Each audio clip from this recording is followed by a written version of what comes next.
লালমনিরহাট জেলার আজ কিন্তু ভোট চলছে। লালমনিরহাট জেলার দুটি উপজেলায়, একটি পাটগ্রাম এবং অপরটি হচ্ছে হাতীবান্ধা উপজেলা, এবং সকাল 8টা থেকে কিন্তু ভোট গ্রহণ চলছে আর সুস্থ এবং সুন্দরভাবে। তবে দুটি উপজেলায় কিন্তু ভোটারদের উপস্থিতি একবারে কম।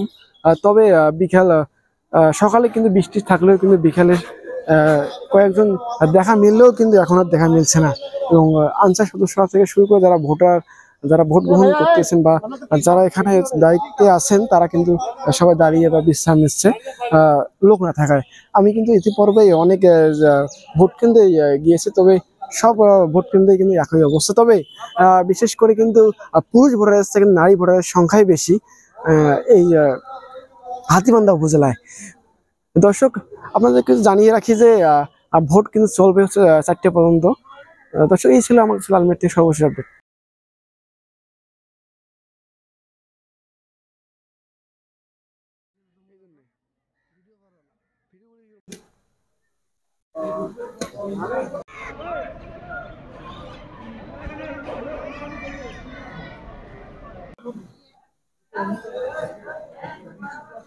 কোনো জায়গায় মারামারি হয় নাই ভাই? नहीं है।